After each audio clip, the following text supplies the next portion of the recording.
Oh, hey, hello everybody. Oh, that's kind of orange, and that's kind of dark. Yeah. Can you guys hear me all right? I was dealing with some mic issues just a little bit ago, so I don't know if you guys are able to hear me or not. I was hoping let me turn this down a little bit because it's I muted it. There we go. That's much more manageable. Okay, y'all can hear me. Who's my but yeah, my cord to my microphone decided to shut out on me. Oh, let me hop over to the book. And I was rushing to try to get that figured out before you know what, let me keep that on this side. I was rushing to try to figure that all out before you know, going live. Okay, sweet, tight. Yeah, it's been an interesting week. So whenever I went to scan in this week's chapter, Ramon Domingo Thug, that's who we're talking about today. I mean, he's from what I can tell from having scanned it, he's tied in with Bane and everything. So we're talking about Bane, but through the eyes of Ramon Domingo Thug. But yeah. Whenever I went to scan in this week's chapter, every time I go to scan, the reason I'm able to like get it so nice and flat there in the center without it blurring and stuff is because I put a brick on the binding of the book to flatten it down. And while I was doing that this week, the brick fell off and onto my phone, and so I you know, had to get a new phone and everything. It's been a heck of a week. People still telling me the audio sounds good. Well, that's good. What was up with that clickbait video? Okay, so yeah, so last night the new Batman: The Adventures Continues came out, and like we were talking about like how they our videos on it seem to be dwindling in views as we go along. And James just nonchalantly said something like, I could, you know, put up a video called Batman Sucks with Carmen Electra as the thumbnail, and it would get, you know, dumb amount of views compared to what those get. And I was just like, you won't do that. Fire department. But yeah, I was just like, you won't do that. And he was like, yeah, I will. I was like, all right, well then I will make the video right now and send it to you. So I just, you know, impromptu recorded that and sent it his way, and bada boom, bada bang, he actually put it up, which I was not expecting, and now it's got 3.5 thousand views on it, and I don't know why. Yes, I literally bricked my phone. I love the Batman Adventures Continues videos. Me too. They've been a lot of fun. My only complaint is that like I wish I had been able to host one or two of them, but the way that like it started from the get-go, James had to be the one to do it so that we could fit the schedule, and it's just gotten to a point where James has been the one to do them, so he is going to continue to be the ones to do them for the sake of consistency. I've seen the video, and did it get the amount of views James thought it would? I mean, James was expecting like, I don't know if either of us were expecting really anything in particular, right? Like we didn't have like a number that we were like it'll get blah blah blah, but like it got, you know, it's at 3,500 views already, and like our last Batman: The Adventures Continues that's been out for 4 days doesn't have twice that yet, so we'll see, I guess, in a couple days if it does outperform. I'm halfway expecting like us to get some kind of notice from YouTube for clickbaiting, but you know, whatever. So you're telling me it wasn't just another wacky late night Maddie idea? No, I mean like the video itself was a wacky late night Maddie idea, but the title and the thumbnail were absolutely James. Oh, James said never explain it. Yeah, well, that's okay. We've only got 9 people here anyway, so most of nobody will never know. But yeah, let's hop into this week's chapter. It's actually a pretty long chapter. So I'm going to go ahead and give a warning up top. My computer does like to drop the stream sometimes, so if that happens and it doesn't seem like a natural end of the stream, I'm still here. Just refresh your page and wait. But yeah, this is like a 21-page chapter. So let's go ahead and hop on in and figure out what's up with Bane and Ramon Domingo. I'm a small YouTuber and it takes about 3 days to get about 80 something views and a week to get 100 something views. Yeah, we've been there. It's a struggle. But yeah, let's hop on in with chapter 11, Ramon Domingo, Thug. 4:07 a.m. Madre de Dios! The moment I set eyes on the Batman, I know I did not sign up for this. No, I must tell the truth. In truth, at the time I offered my services for hire, I not only did not know what I was signing up for, I did not care. This was my chance to get away from this stinking hellhole, Peñadoro, the armpit of the earth, an island named for an imaginary saint, and famous for 2 things, the world's most crooked politicians and the most dangerous jail on the planet. A jail where the worst of the worst got sent by every other country to fight it out for the spot of top dog. This was my home, but not for long. I was going to the promised land, Gotham. Oh, see! We had all heard the tales, even down here, of Gotham's dark and dangerous and mysterious boogeyman, the Batman. And perhaps some of the children here believed it, but not many. I certainly did not.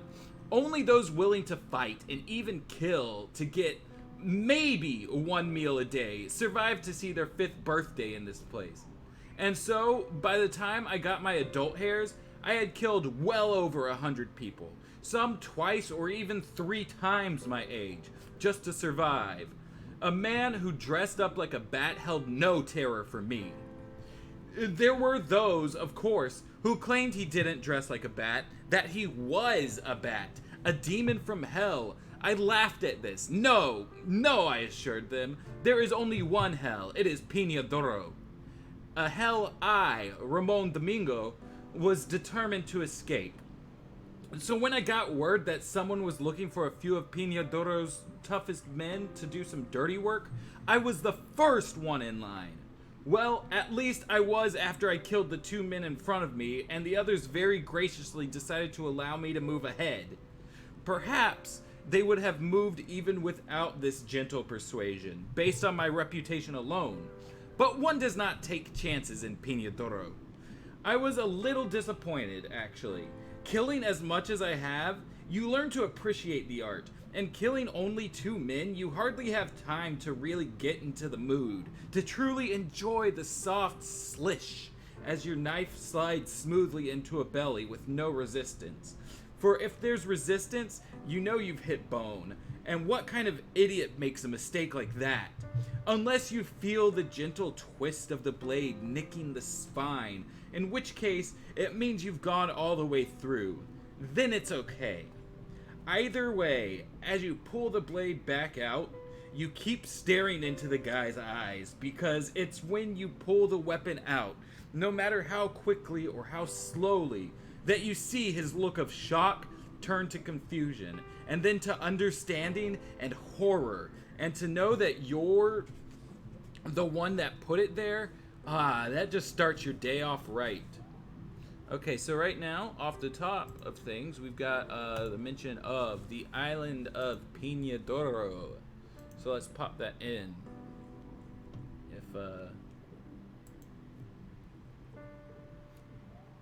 There it goes. Island of Peñadoro.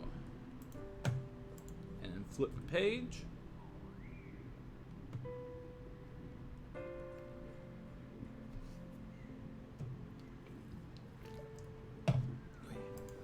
I hate how long it takes for things to load. There we go.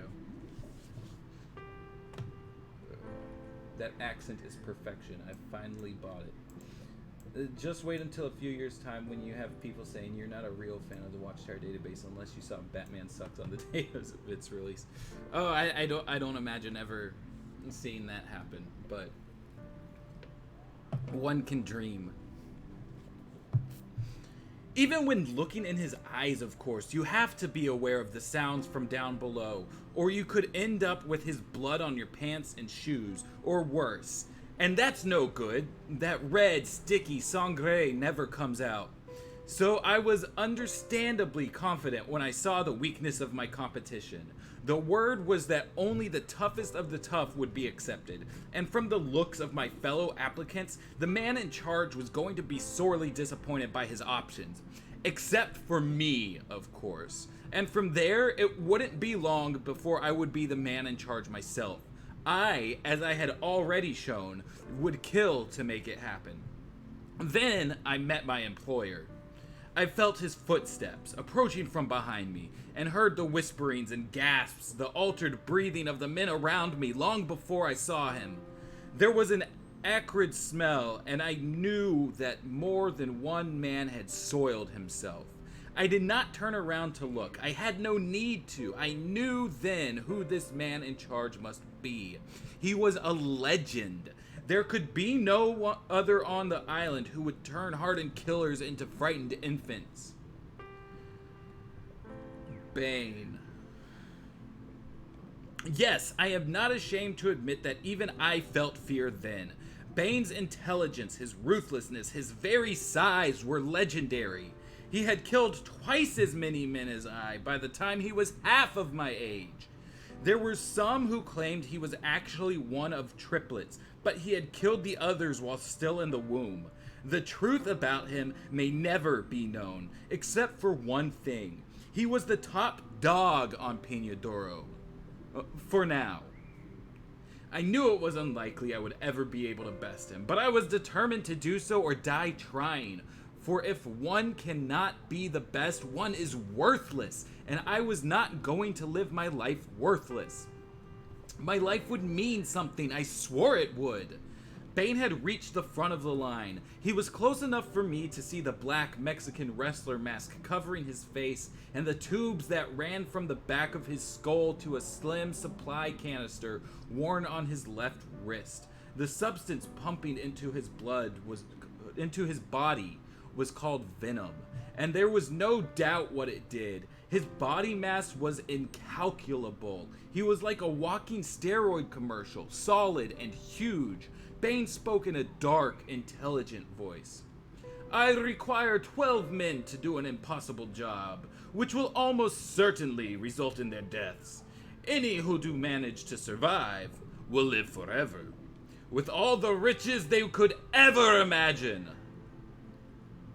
Immortality? Riches?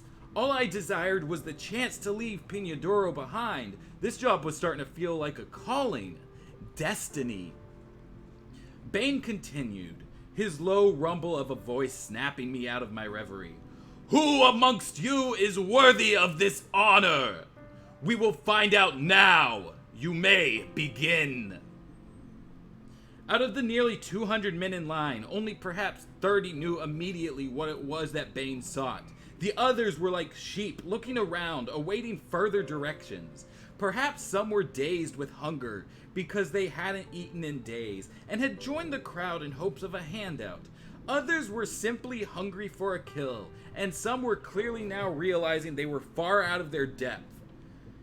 They were all about to discover their mistakes. Alright, let's flip that page, and you know what, let's add Bane in. I think I've had him mentioned earlier, but I'm not sure, and this is the first time he's actually showing up. And then let's put Venom in our objects column, just for good measure. Now let's flip that page. My sister says that Ted is the calmest. Yeah, Ted is absolutely the calmest because she says James yells a lot. Yeah, James do yell a lot, and Maddie is hyper. I can accept that assessment.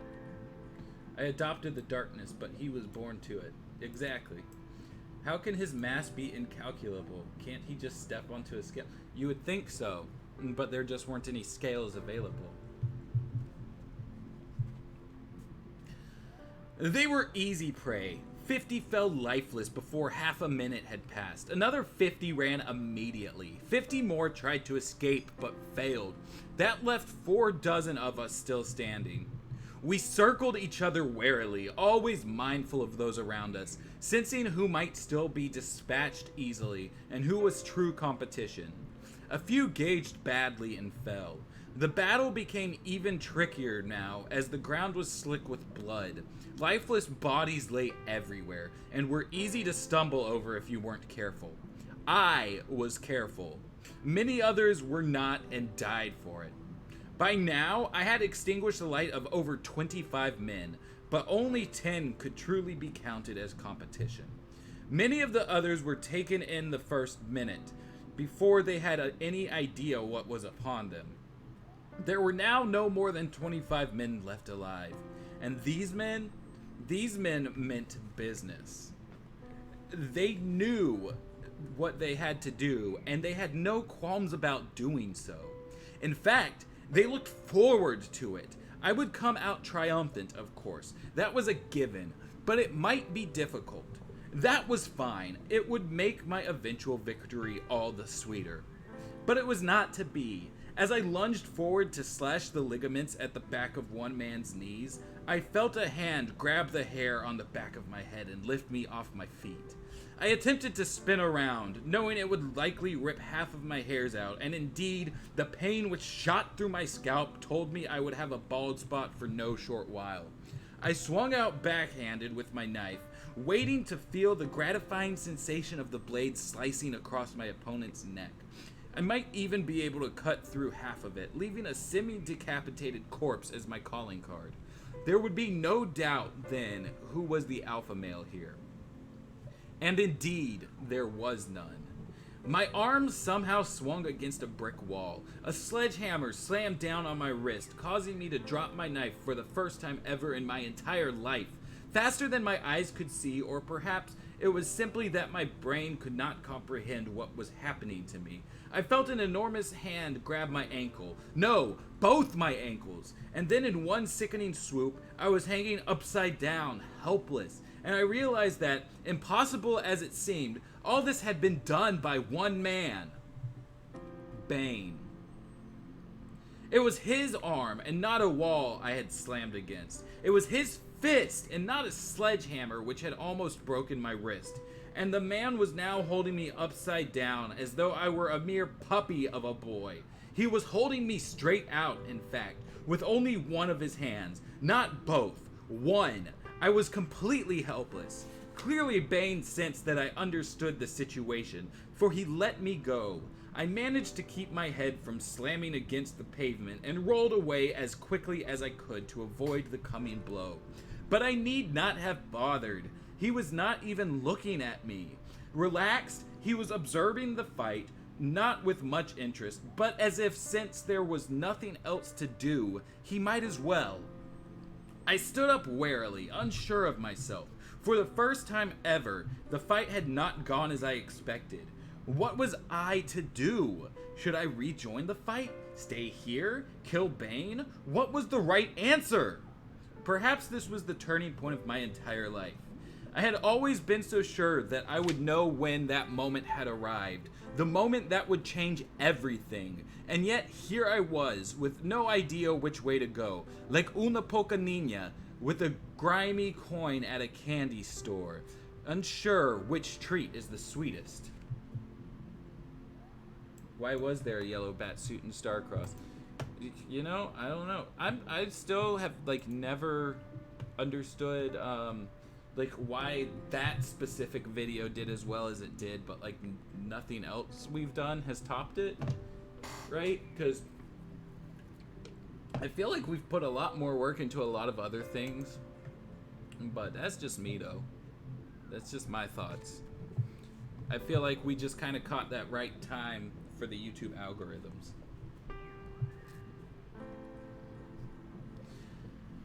It took only a moment. I was a man of action. No one, not even Bane, would keep me from taking my rightful place as champion among the gladiators. I would rejoin the fight.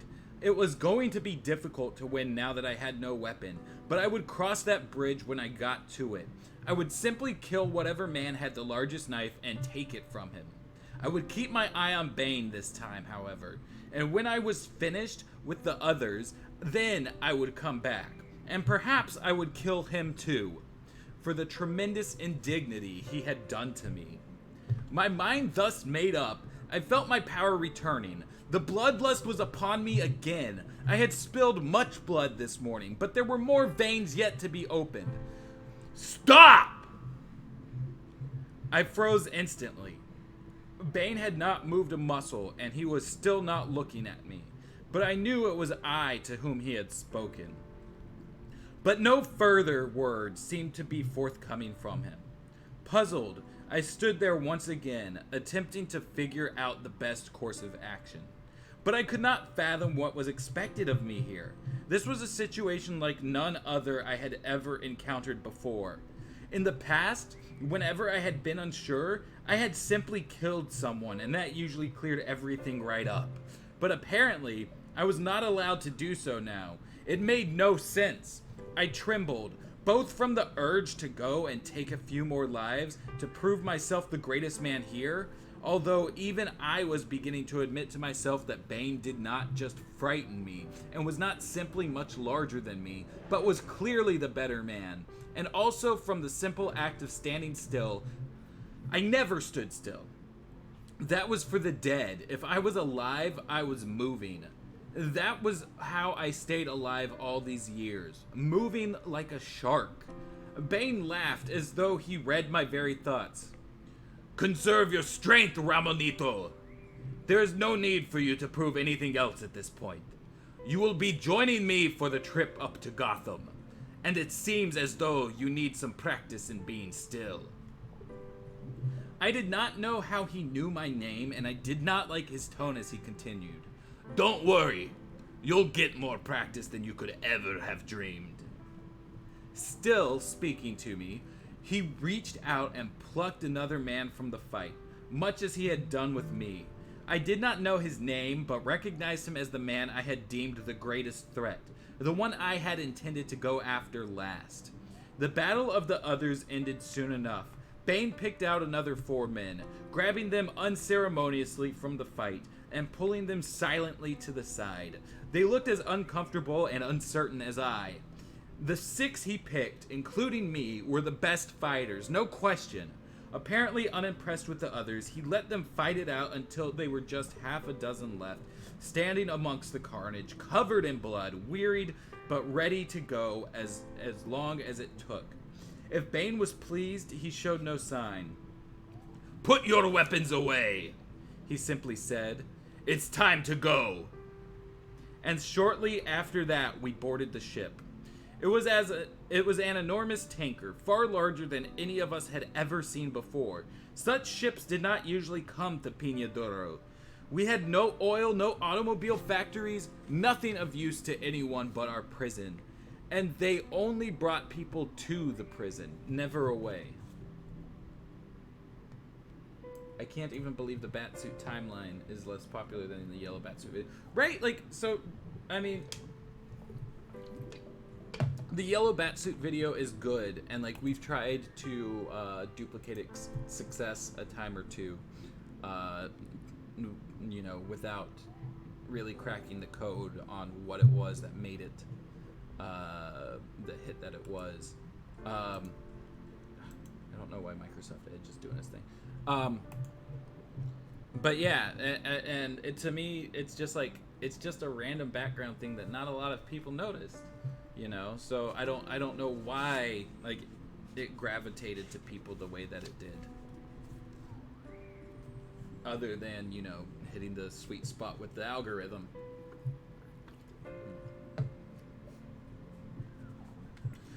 There was a crew of perhaps 25 men on board the tanker. They were much larger, thicker, and beefier than most of us Piñadorans. Clearly, they, unlike ourselves, ate every day. Later, I was to learn, to my astonishment, that they almost always ate not once, but 3 times a day. I had heard of such people, but thought they were simply another fiction, like Gotham's Batman. These crew members were large, yes, some even fat, yet even these Gordo ones had a toughness underneath, a steel inside that was obvious. I knew I could take any of them, but it would not be easy. And it was not allowed. Our first day on board, Bane had warned us not to kill anyone while on the ship. Not the crew and not among ourselves. "You will have plenty of opportunities for slaughter later," he assured us. "Do not waste any of my ammunition, or you will dearly regret it for the rest of your short lives."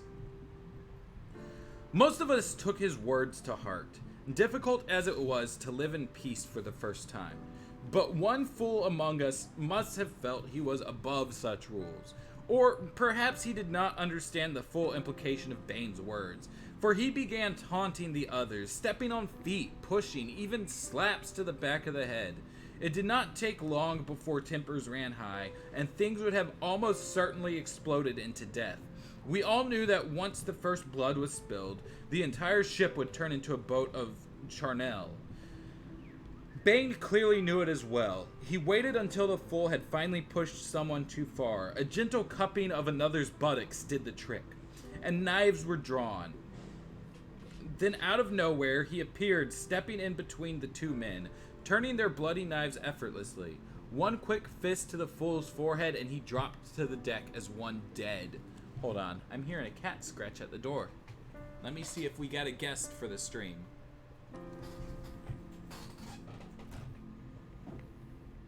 Yes, sir?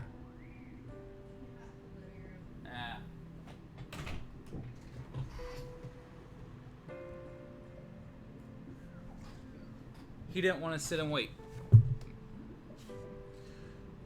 We soon discovered he was not so, however.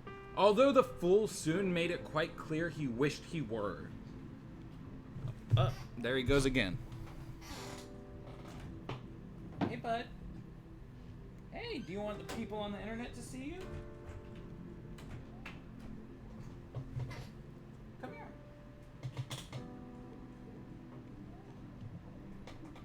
Oh, careful. Hello from Archer to all of you. Why were they cupping buttocks? I guess because they're big, tough dudes who don't care about anything, and they were on a ship with only other tough dudes, and so they got to get their sexual harassment on somehow. Let me see, where was I? He went on wishing for death for a very, very long time. Bane stripped the fool naked and shaved off all the hair on his body, then bound him with rope. He coated the fool's body with oil and cut one of his toes, just a tiny bit. But it was enough. Then he dangled him over the side of the ship until he was no more than a few inches above the water. We were going fast enough that the force of the wind and the water stung the fool, or so we gathered from his screams when he awakened. The salt got into his tiny little cut as well and burned, and the oil which coated his body increased the already strong power of the sun here at the equator. Before long, the fool began to bake alive. And then came the sharks. Bane had been careful to make only a small incision, so the fool would not bleed out too quickly. Bane was very careful indeed. The cut was large enough that even the small drips attracted many, many sharks. After the first time a shark took a bite, gaining the prize of a large toe, Bane raised the fool up a tiny bit. A few more nibbles, and another shark took off half his foot. Bane raised the fool. More small bites, and all that was left of that foot was a heel. It went on for hours. At one point, Bane brought him up far enough to put a tourniquet around the fool's thighs to ensure the game would not end quite yet. And for the rest of the day, Bane gently raised and lowered the fool, ever so precisely, so the sharks would be able to reach him, but not too much of him. Bane... let me flip the page. Dude, I don't think Bane's ever been this cruel anywhere else in the DCAU, right? Like, we've got, like, Gotham Adventures issues of him, like, hanging out with children and shit, and so this is a lot. Bane made each and every one of us stay there the entire day watching. We were all ready to pass out from the heat and lack of food or water, but we would look at the full screaming there and know better than to complain or faint. Nah, Harley Quinn Bane is the coolest and the most lame way. I still haven't watched that show yet. I'm watching through Justice League Action now, so I might do Harley Quinn after that. It was amazing how long the fool lasted. When it was finally all over, Bane left the remains of the body to hang just out of reach of the sharks. Over the next 2 weeks, it was picked apart by birds until finally there was not enough left for the ropes to hold onto, and it fell into the sea. Bane did not have to tell us the point of this lesson. It was a test, of course. No one had made eye contact with me before. My reputation at Peñadoro made sure of that, and even the fool had been wise enough to avoid me like the plague. But now, none so much as looked at, much less came within 2 feet of another person for the remainder of the journey. But at least we had enough food. In fact, we had too much. After a few days, I cut back to 1 meal a day, one very large meal, so I wouldn't feel so sluggish. I drank as much agua as I could. However, because it was nice to be able to drink water without spending the rest of the day having it pour right back out of you, even if the water's taste, or should I say lack of taste, took some getting used to, clean water was something else I had previously dismissed as a myth. This adventure was becoming quite the education. I think Bane noticed my change in diet, but he only smiled slightly. Perhaps he appreciated having at least one lion around who was tough and smart like him. And it seemed that Bane was expecting to be reunited with another smart man, someone he spoke of like a partner. Bane called this man Sin Tzu, and by his tone, it was clear that he had great respect for him. Apparently, our mission was part of a much greater plan, set into motion by Sin Tzu. I wondered what kind of man it was who could earn such respect from Bane. One morning, Bane called us together in the belly of the great ship and informed us that we were within a day of Gotham. I was pleased.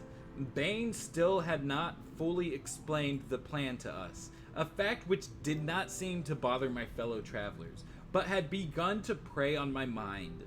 Bane had mentioned an old foe, and again, this made me curious. As strange as it was to hear Bane speak of this Sin Tzu man as a sort of friend, it was stranger still to hear him speak of an undefeated enemy. I knew I could handle anything that came my way, but it was always better to know a little bit ahead of time, to prepare yourself.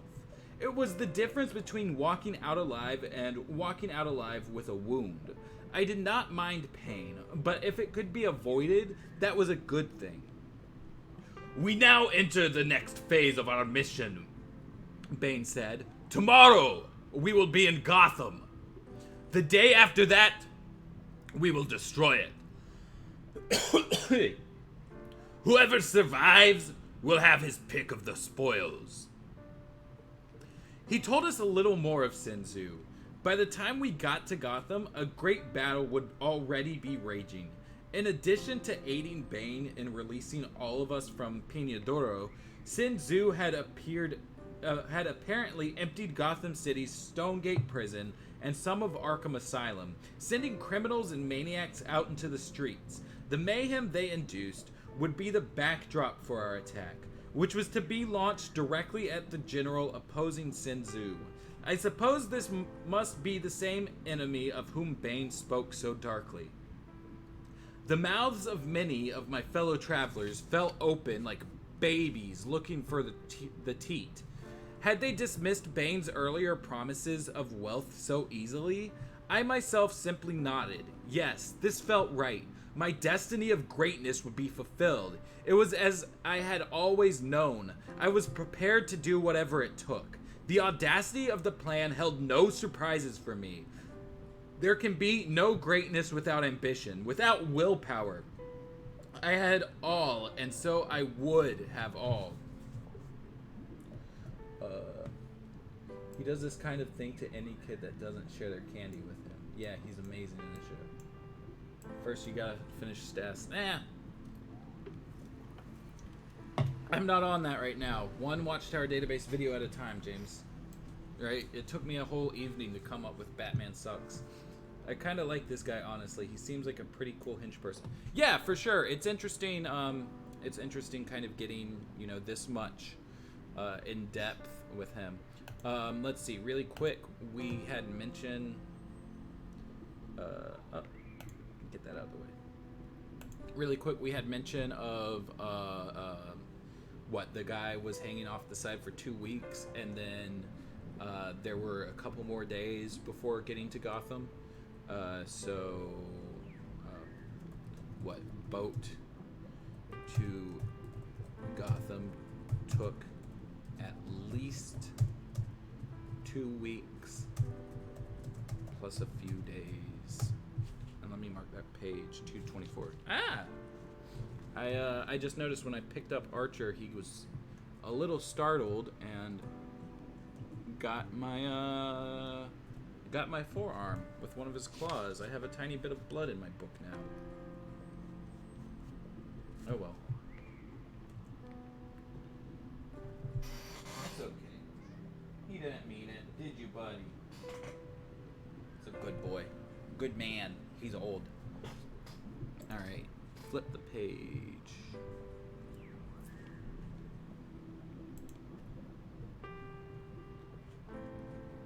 Was it a Lex Air boat?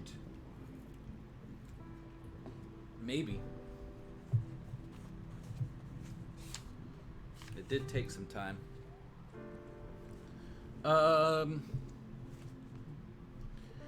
Bane gestured to the enormous crate behind him. I had already noticed that, unlike the dozens of identical crates around it, this one was open. "This," Bane announced, "is to be your home for the next 48 hours. He paused. "When the crate is next opened, you will kill the creatures before you. I have no need to tell you what that creature is. You will know at the appointed time." There was not a man aboard that ship who would have dared to question Bane. But there was not a man aboard who was happy about this information either. Few of us had ever lived in anything even close to a house for any length of time, and we did not care for enclosed spaces. Just being in the ship's hold was a trial for most of us. To be packed into that crate like something other than men, it was a thought unthinkable. Yet it was to be so. We went forward, and amazingly, Bane came with us. He led the way, so he was at the very back of the crate, where he could keep an eye on all. Flesh pressed against flesh. I was the last in line, and thus the first in front. I could see the man to my side, but none behind me. Never before had I been in such a vulnerable position. Always had I watched my back. This thought gave me considerable pause. Oh no, was Bane the weapon of mass destruction from the last couple chapters? The lid came down, and we were all smashed together in darkness, and then the torment began. I cannot begin to describe to you the feeling of being in that crate. The feeling of knowing you were almost certainly going to die without ever getting out. Knowing that if you did get out, you would die without a doubt. because Bane would kill you for coming out too soon, or this mysterious creature would kill you for coming out on time. My life has not been a pleasant one, but those 2 days still stood out amidst all the other routine horrors I had faced. The only thing to do was imagine what nightmares awaited me, should I even live to see them.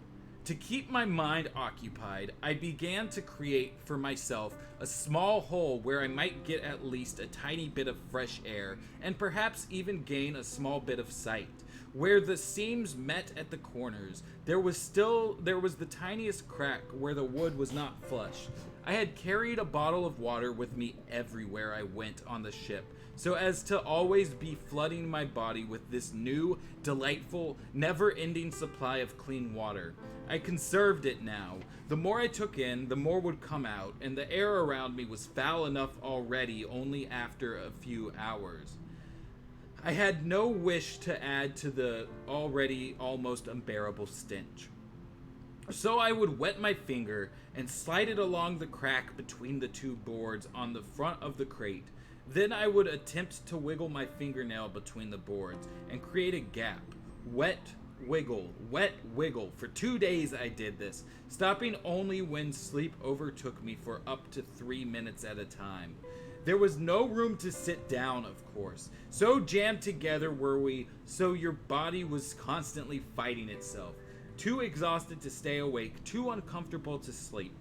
Not all of the men had a task like mine to keep them sane. After the first endless 24 hours, a few of them began sobbing quietly or talking to people who were not there. Some began begging Bane to let us out. A week before these had been some of the hardest murderers on the planet, and now they sobbed like frightened children. Who is he narrating to? I guess the audience in general. Maybe he got caught by like Gordon or something, and he's confessing. This man later went on to establish the reminding you to drink water Twitter account. Bane before sealing his tin of whoop-ass. Now did everyone, go? Right? They're stuck in there for 2 days. That's wild. Everyone is stuck in a crate for 2 days. Flip that page.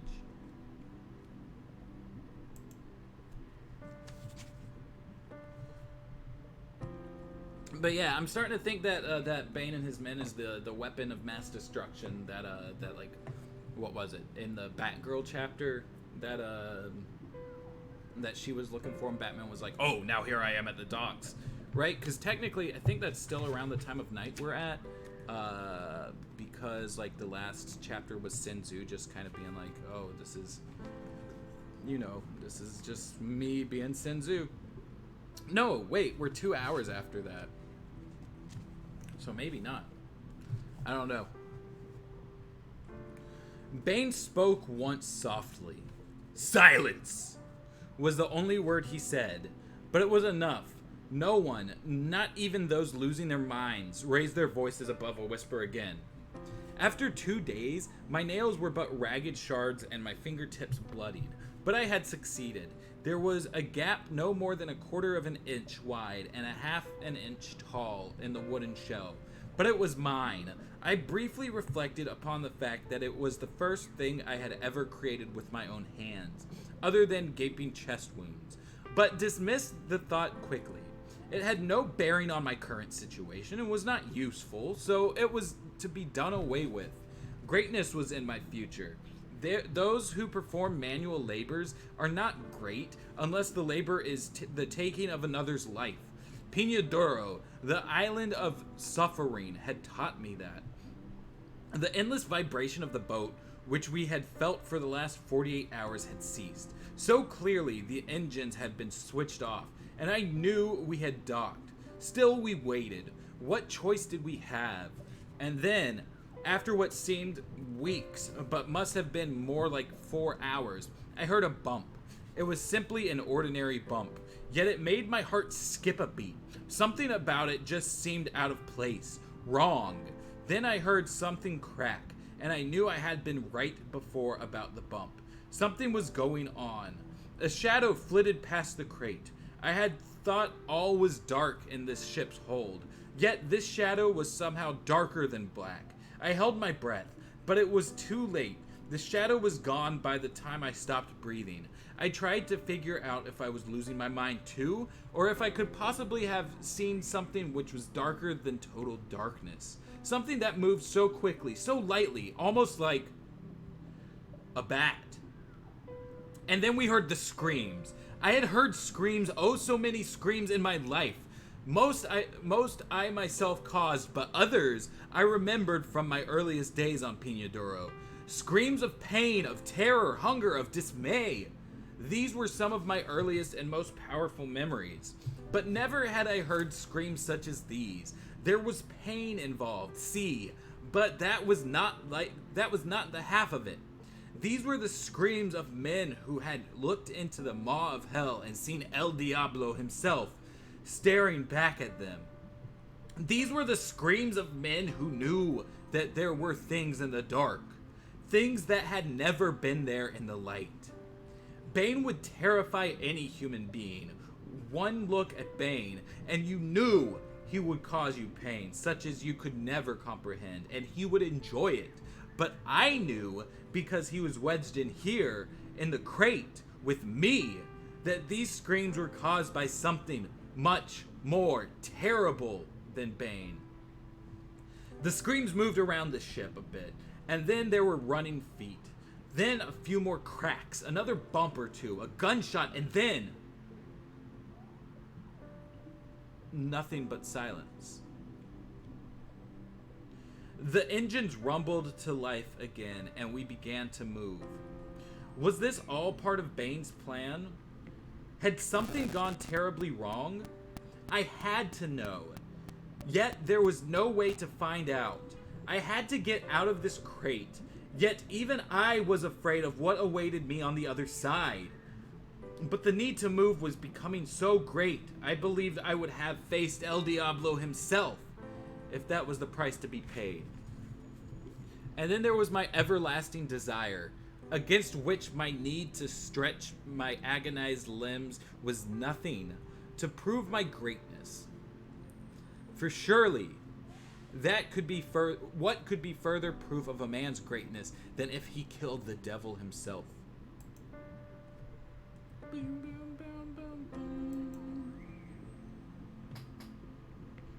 I mean, we're 2 hours after, but also like a month before for a lot of it. So maybe this is the 2 hours Batman spent taking it to his... Oh, shit, you're right, yeah. I mean, that's possible. I completely forgot that was something he was doing. But, yeah, I guess maybe we're not quite at 407 yet. Maybe the chapter ends at 407. Also, like your hat. It's a really good hat. My old apartment complex, like, people would leave stuff on a counter in the laundry room that they didn't want anymore, and this was in a box of stuff one day, and I was like, I need this hat. I washed it, obviously, because, you know, you don't want any lice or anything going on, but I'm glad to have found this hat. It amuses me that this is listed as 407. Meanwhile, here's what happened when I was 12. Yeah, I mean, a lot of this book does hinge on flashback, right? Like, there was like flashbacks to Robin's Reckoning, and I feel like my head's getting sideways, or maybe I'm just tilting my head. Maybe I need to see a chiropractor and get him to fix my neck so my head doesn't tilt. But yeah, there's been like a lot of flashbacks. We had like flashbacks to Robin's Reckoning. We had flashbacks to Feet of Clay, etc., etc., etc. So they really used that to pad out the book, I guess, with someone like Ramon Domingo, who was never in the series itself. It would make sense to kind of give him backstory. Let's see. For surely what could be further proof of a man's greatness than if he killed the devil himself. Okay, there we are. For it had to have been a demon I saw through the crack in the crate. Dark like the shadow of shadows, swift like a bat, rending screams from grown men that surpassed what even Bane in all his terrifying glory could ever hope to cause. We did not sail long, although time no longer held ordinary meaning for us in that crate. I don't believe we could have gone more than an hour at most, and then the engines were cut, and all was still. There was a tremendous sound of machinery, and soon we found ourselves jolted and tossed as our entire crate was picked up, dangled in the air, and dropped gently to solid ground. The crate must have weighed nearly 10,000 pounds. I would not have thought it possible to move it so smoothly. Yet it happened. The moment the crate touched land, my eye was at the crack. But it did not help. I was not sure what I was looking at. We seemed to be in an enormous cave. I would hear the cries of bats, real bats. And then something worse. Yep, you called it. They're in the bat cave. I heard a whisper of movement around us, saw through the hole. I had created a light shining across our crate. Something held the light, something that moved with a smooth, powerful grace. I thought I had been in awe of Bane before. Bane could see none of this. He was pinned against the back of the crate, yet he somehow sensed it was the right time and place. Now! He roared and pushed forward with such force that from 10 feet away, he broke open the front of the crate. Pity the men who stood in his way, for to be more accurate, Bane had, in fact, pushed the men in front of him so hard that the force of their bodies is what burst the crate open. Men swearing and cursing came flooding out, and light and air came flooding in. Bane surged towards the front, pushing the others ahead of him. They all staggered into this unknown space, weakened by lack of food, water, and sleep, exhausted from standing for 2 days. Yet Bane had chosen well. Faced with the unknown, they immediately realized that once again, they must fight and succeed or they would die. A dozen knives came out, a dozen hardened killers, ready to slaughter any who dared stand before them. And yet, I am not amongst them. I who could have taken any of them down, and who just moments ago would have leapt at the chance. I am still inside the crate, for by then I had seen the Batman, and I knew I would never move again. I had believed him a myth. I had thought myself tough. I had thought Bane the most dangerous man in the world. I knew better now. The Batman cannot be human. No human being can move like that. He glides as though he were a being made of oil.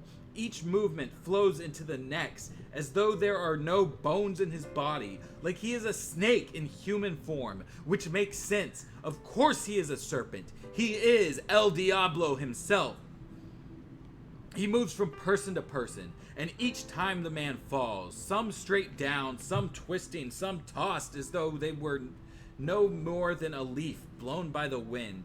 He never stops moving, but his costume is so dark, and his cape always flows in such a way that you can never see exactly what he does to make these men fall so swiftly. The soft crack of a bone or a skull hitting the rock floor, and the screams of men are the only sounds. And of the screams, there are fewer and fewer. Only the men he has not yet touched are able to scream. And there are no longer many of those left. And then there is only one. Oh, let me flip the page. I was kind of getting into a flow there.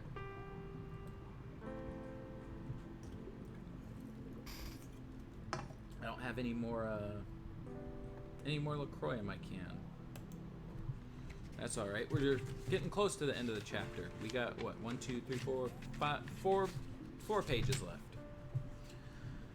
Bane and the Batman stand facing each other. Bane smiles. I believe you have at last found that which you sought. The Batman nods slowly. Sin Tzu's weapon of mass destruction is you. Bane laughs. Perceptive as always, Batman. I shall miss you. The Batman says nothing. He does not move. I thought I had been forced to be still for 2 days. I realize now that I know nothing of stillness. After what seems an eternity, 2 heartbeats, 4 breaths, the merest moment, Bane attacks. Never have I seen such ferocity, such brutality, such pure strength. It is clear that Bane is far, far stronger, but it does not matter.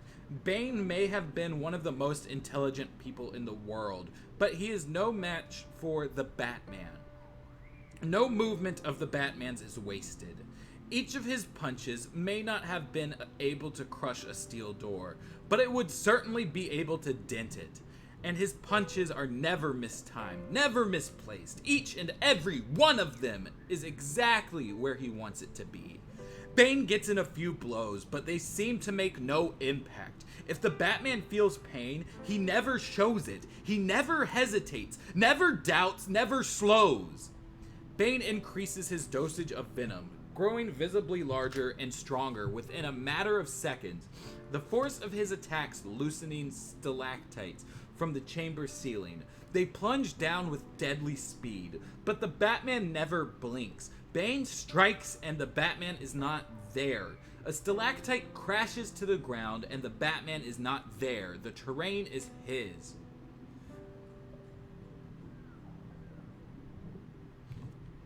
Rise of Sin Tzu Bane over DCAU Bane is no contest. Right? This dude's fucking brutal. I watch in awe as the Batman works Bane's body like a surgeon, breaking a rib here, bruising a kidney there, bloodying first one eye and then the other until Bane is bleeding inside and out. Bane stands there, swaying uncertainly. The Batman steps back and allows him to crash onto the floor. He kneels down and touches the 2 fingers to the side of Bane's neck, then stands up.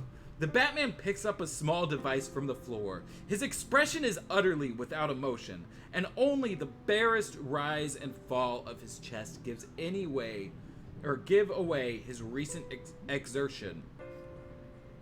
I hear a voice come out of the device he holds. It is an eerie, oily voice that makes my teeth ache. Batman, it says, you have not disappointed me. Would you like to know our next battleground? I already do, and I'm coming for you.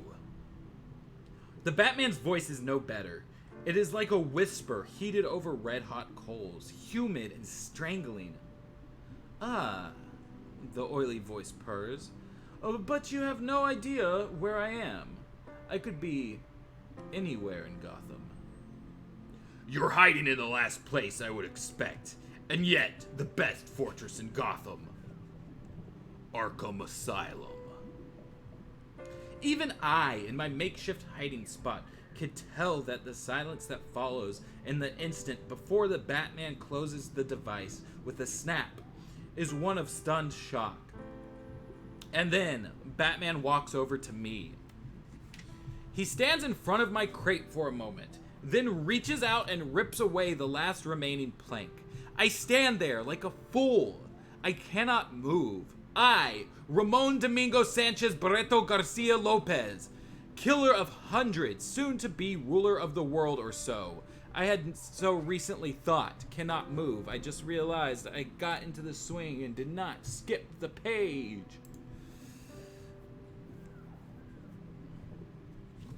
I cannot breathe. I can do nothing but dimly feel the tears leaking from my eyes and sliding down my face, a sensation I have never before experienced. I cannot even blink. I have no choice but to stare at the Batman's terrible visage and await my death, knowing now, at the last, that my immortal soul will see him for all eternity, as I burn in the depths of hell, and he stands over me, making the worst more terrible yet. And he knows. Learn from this, is all he says. Then he moves too quickly to see, and I know no more, until I awaken here. The movement and sounds tell me before I have even opened my eyes that I am on a boat at sea once more. I sit up and look around, Pain shoots through my head as I have never known, as does joy, something else I have no previous knowledge of. For I, who was damned to everlasting hellfire, am not dead. It is the same ship I had been on before. All around me lie the bodies of those Batman had vanquished. I can now see that they too are alive, if still unconscious. Even Bane is breathing, although he is also bound from head to foot. I gaze up at the stars and thank my Maker for bestowing his grace on one so unworthy. I know not the reason, but mine is not to question why. Mine is simply, as the Batman has said, to learn. And learn I would. All my previous desires were forgotten. I have a new one now. One which erases all previous thoughts and needs and wishes. Madre de Dios, pray for us sinners. Now and at the hour of our death, which I hope will not be for many, many decades yet.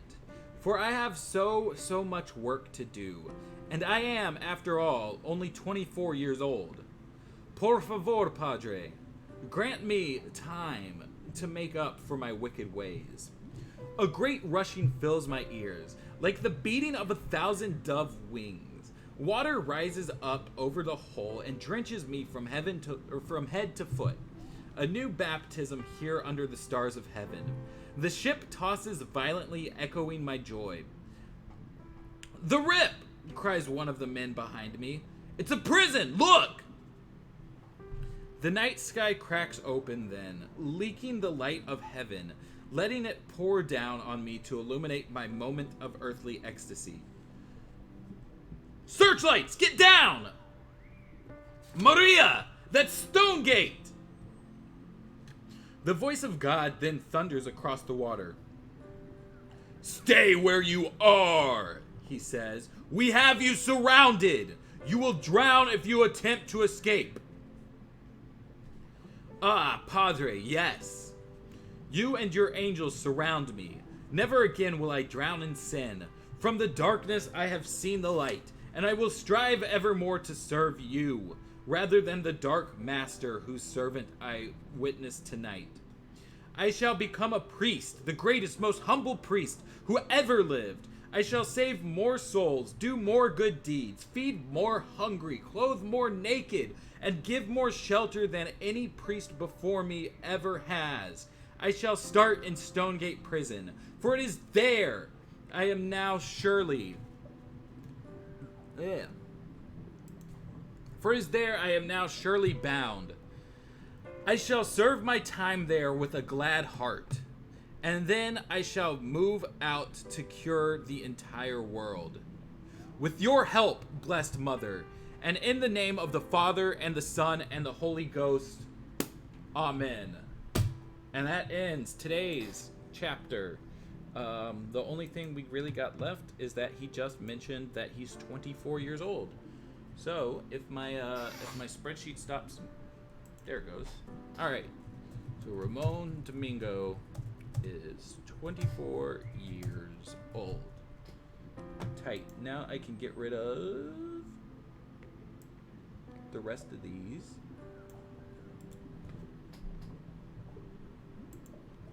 And I can tidy the rest of that up after I get off the stream and eat lunch and everything. I like how he's still basically the same. I will be the humblest priest imagine. Yeah, it's kind of... The dude's got like a superiority complex, having to be the best of everything he does. But yeah, so that's Rise of Sin Tzu, chapter 11. Next week we have chapter 12. Which we follow Gareth Baxter, U.S. federal agent, and that looks to be a pretty decent-sized chapter. That's about 17 pages. That's not bad.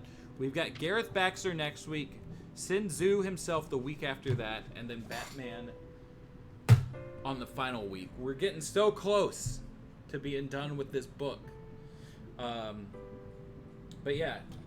that's basically that's it for today, right? Not a lot of extra notes to take, just a lot of they were chilling on a boat, then they were in Batman's lair, and now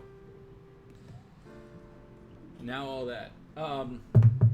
Stay tuned, you know, on the YouTube for Sunday. I believe our next video coming out is gonna be part of our interview with Dan Reba. Next week's person, I don't I don't know that he is an actual. Let me see, Gareth Baxter, right? Because sometimes they just be making up people, but I wouldn't be surprised if he's a real character. See, we got Bonnie Baxter. We've got the Baxter Building. Let's put him in quotes.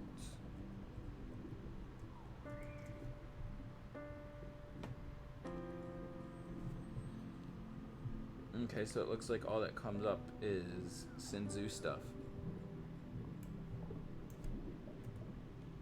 Let's just look up Gareth Baxter himself. See if there's he's a scholar.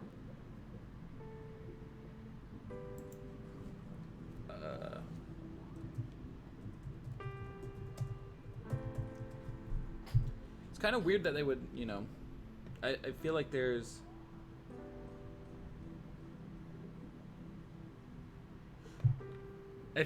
definitely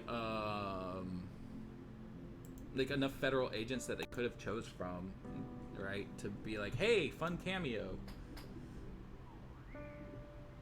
Will this be on the test later? Maybe. I don't know. But yeah, so that's it for today. I'm gonna go maybe eat some lunch. I think we were talking about going to a protest that starts in like an hour. So y'all take care. I will see you the next time that I see you. Love your faces. Mwah, kisses. I'm out of here. And boom.